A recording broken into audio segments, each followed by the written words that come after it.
আমাদের সম্পদ আগে না মানুষের জীবন?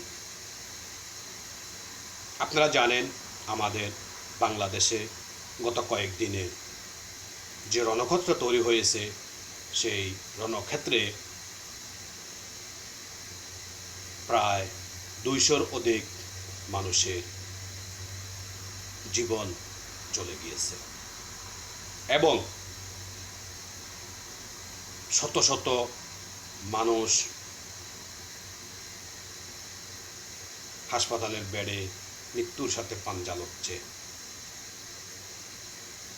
হয়তোবা অনেকের কারো পা কেটে ফেলতে হবে, কারো একটা হাত বা কারো একটা চোখ, অনেকের পুরো শরীর বুলেটে জাজরা হয়ে গেছে, সে আজ হাসপাতালে কাতরাচ্ছে।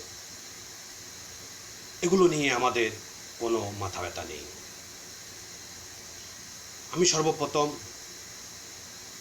যারা গত কয়েকদিনে আমার দেশে শহীদ হয়েছে, আমি তাদেরকে শহীদই বলবো।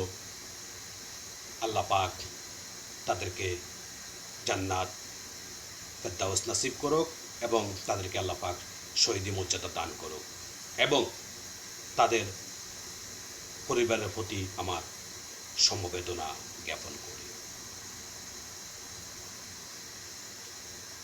আপনারা জানেন গতকালকে বা এর আগের দিন যারা আমাদের দেশ পরিচালনা করেন, এনারা বিভিন্ন স্থাপনায় যেসব স্থাপনা ভাঙচুর করা হয়েছে বা কিছু কিছু স্থাপনায় আগুন দেওয়া হয়েছে, সেগুলা পরিদর্শন করেছেন ওনারা। ওনাদের পরিদর্শনের পরে ওনারা যেভাবে কান্নাকাটি করতেছেন, হাহাকার করতেছেন, আফসোস করতেছেন, কিন্তু এর থেকে সামান্য একটু আফসোস দেখালেন না যে দেশের এত মানুষ একসাথে মারা গিয়েছে। স্বাধীনতার 53 বছর পরে আর কখনো এই ধরনের ঘটনা ঘটে নাই। তাহলে আমি এর আগেও বলেছি, মানুষের জীবনের চেয়ে সম্পদের দাম অনেক বেশি না? ওনারা হাহা করার কারণ আছে, আমি সেটা আপনাদেরকে বলি। কারণ যারা হাহাকার করতেছে, এই যে শত শত মানুষ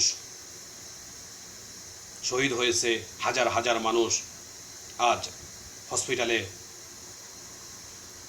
এই যে তাদের কোনো আত্মীয় স্বজন ভাই ব্রাদার কেউ নেই।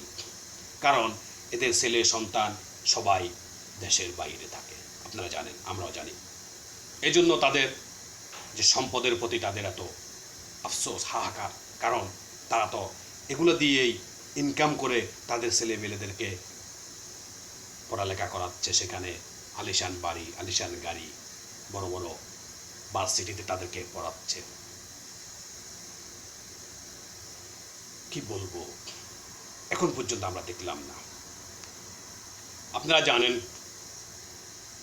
গত 2 দিন আগে একজন সাবেক যুবলীগের নেতা অ্যারেস্ট হয়েছে, সিসি ক্যামেরায় ফুটেজ পাওয়া গেছে। সে 4 লক্ষ টাকা কন্টাকে 4টি বিআরটিসি বাসে আগুন দিয়েছে। এখন আপনারা কি বলবেন? গতকালকে একটা ঘটনা আপনারা জানেন, যারা কোটা আন্দোলনে ছাত্র, যারা এদের সঙ্গে কিছু ছাত্রলীগ যারা করতেন, তাদের থেকে পদত্যাগ করে এখানে এসেছেন, ওদের একজনও নাকি অ্যারেস্ট হয়েছে আওয়ামী লীগের অফিস ভাঙচুরে। এখন কি বলবেন? এখন আপনারা বলবেন না, কোনো ব্যক্তির দায় দল নেবে না। তাহলে আমার একটা প্রশ্ন, এটা আমার ব্যক্তিগত প্রশ্ন, হয়তো অনেকের প্রশ্ন হতে পারে। গতকালকে দেখলাম একটা দলের প্রধান আন্দালি প্রমাণপত্র, বাংলাদেশে প্রায় মানুষ ওনাকে চিনে, উনি শিক্ষিত, ওনার বাপ কিন্তু একসময় আওয়ামী লীগ করতেন। ওনার গতকালকে কোর্টে 5 দিন রিমান্ড মঞ্জুর করেছে আদালত। এখন আমার প্রশ্ন, কেন? উনি কি গাড়ি ভাঙচুর করেছে? কেউ বিশ্বাস করবে? উনি কি এই বিটিভি ভবনে আগুন দিয়েছে, কেউ বিশ্বাস করবে? মেট্রো রেলে আগুন দিয়েছে, কেউ বিশ্বাস করবে? কিন্তু হয়তো বা উনি এই আন্দোলনকে চাপট করেছে, পক্ষ নিয়েছে, বা ওনার হয়তো দলের কর্মী হয়তো বা এই ঘটনা থাকতে পারে, আমি শিওর না, কিন্তু দায়টা ওনাকেই নিতে হচ্ছে।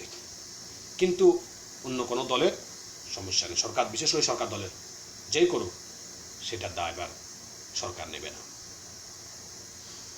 আপনারা জানেন, কোনো পুলিশ বাহিনীতে বা কোনো পুলিশ অফিসার বা কনস্টেবল যদি কোনো অকারেন্সে লিপ্ত হয়, তখন প্রশাসন থেকে বলা হয় তার দায় প্রশাসন নেবে না।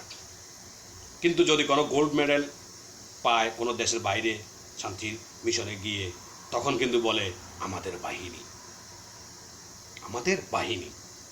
বা দলের কোনো কর্মী যদি ভালো কোনো কিছু করে, তখন বলে আমাদের কর্মী, আমাদের। ওই যে আমাদের একটা গ্রাম্য ভাষা আছে, ভাষাটা হলো ছেলে হোক মেয়ে হোক যদি কোনো অন্যায় করে, তখন তার পিতা তার ওয়াইফকে, মানে অর্থাৎ বাচ্চার মাকে কথায় কথায় বলে তোমার ছেলে তোমার মেয়ে এটা করেছে সেটা করেছে। আর যদি কোনো ভালো কিছু অর্জন করে, তখন বলে আমার ছেলে আমার মেয়ে। আজ আমাদেরও যেন এই অবস্থায় হয়েছে। আমি গত কালকে রাত্রে একটা ভিডিও দেখে আমি খুবই মর্মাহত হয়েছি। আমি ভিডিওটা আপনাদেরকে দেখাচ্ছি না। ভিডিওটা হলো, আপনারা জানেন, আমার দেশের যৌথ বাহিনী আজকে কয়েকদিন এমনভাবে পজিশন নিয়েছে যে একটা দেশ আরেকটা দেশের সাথে যখন যুদ্ধে লিপ্ত হয়, তখন কিন্তু এভাবে পজিশন নিয়ে থাকে। এবং যে আগ্নেয়াস্ত্রগুলো ব্যবহার করতেছে, এগুলো কিন্তু সরকার তাদেরকে দিয়েছে বাইরের যদি কোনো হামলা বা কোনো দেশ যদি আক্রমণ করে, তাদের সাথে মোকাবেলা করার জন্য এই অস্ত্রগুলো তাদেরকে দেওয়া হয়েছে। আপনারা তো অনেকে জানেন না, আমাদের দেশের যে বাহিনীগুলো আছে, এক একটা বাহিনীর এক একভাবে তাদেরকে প্রশিক্ষণ দেওয়া হয়। সেনাবাহিনীকে প্রশিক্ষণ দেওয়া হয় খুব কঠোরভাবে। বিজিবিকে এমনভাবে প্রশিক্ষণ দেওয়া হয় যে বিজেপি এমনভাবে গুলি করবে, নিশ্চিত সে যেন, যাকে গুলি করবে সে যেন মারা যায়, ওই হিসাবে তাকে প্রশিক্ষণ দেওয়া হয়েছে।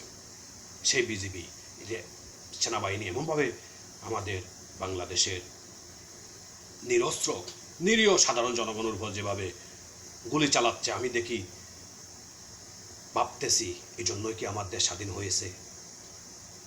৩০ লক্ষ শহীদের তাজা রক্তের বিনিময় আমার এই দেশ স্বাধীন হয়েছে। ২ লক্ষ মা বোনের সম্মান হানি হয়েছে এই দেশ স্বাধীন করতে গিয়ে। এই জন্যই কি হয়েছে?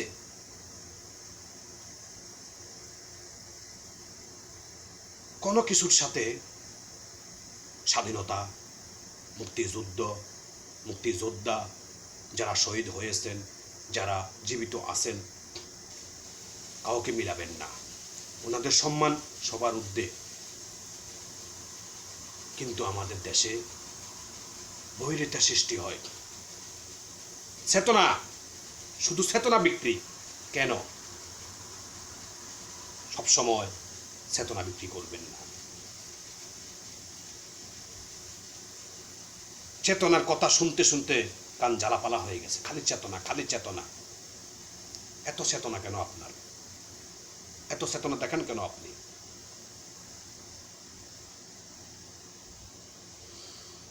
আমার সর্বশেষ কথা হলো, যে সম্পদ আমাদের হারানো গিয়েছে, সেই সম্পদ আমাদের আবার হয়তোবা আসবে, অর্জন হবে। কিন্তু যারা জীবন দিয়েছে, যাদের জীবন চলে গেছে, তাদেরকে কি আনা সম্ভব হবে? সবার ঊর্ধ্বে মানুষের জীবন, সবচেয়ে দামি মানুষের জীবন। মানুষের জীবনের পরে হলো অন্য কিছু। কিন্তু আপনারা এমনভাবে কথাবার্তা বলেন, এমন কার্যকলাপে লিপ্ত হচ্ছেন, যেন মানুষের জীবনের 2 পয়সার দামও নেই। এগুলো করবেন না। দেশকে ভালোবাসুন, দেশের মানুষকে সর্বপ্রথম ভালোবাসুন। আমি লাস্ট আরেকটা কথা বলবো, আমাদের দেশে সাংবাদিক বা যারা আছেন, আপনাদেরকে রিকোয়েস্ট করতে চাই, আপনারা কারো দালালি করবেন না, কারো হুকুমের গোলাম হবেন না। আপনার কলমের দাম অনেক। আপনার দেশের বিবেক, সত্যকে সত্য বলুন, মিথ্যেকে মিথ্যে বলুন। যেন আপনি মারা যাওয়ার পরে দেশের মানুষ আপনাকে নিয়ে আফসোস করে এমন কোনো কর্মকাণ্ডে জড়াবেন না, আপনার মৃত্যুর পরে মানুষ আলহামদুলিল্লাহ বলে, হা হা বলে। কয়দিনের দুনিয়া, কয়দিনের দুনিয়া, চাইলে কি থাকতে পারবেন? না, থাকতে পারবেন না। অতএব সত্যকে সত্য বলুন, মিথ্যেকে মিথ্যে বলুন, কালোকে কালো, সাদাকে সাদা। এটাই রিকোয়েস্ট। সবাইকে ধন্যবাদ। আমার কথায় কেউ পার্সোনালি নেবেন না, আমি কাউকে আঘাত করতে কথাগুলো বলি নাই। যখন এ ধরনের ঘটনাগুলো দেখি তখন নিজেকে কন্ট্রোল করতে অনেক কষ্ট হয়, এজন্য আপনাদের সাথে শেয়ার করি। সবাইকে ধন্যবাদ। আল্লাহ হাফেজ।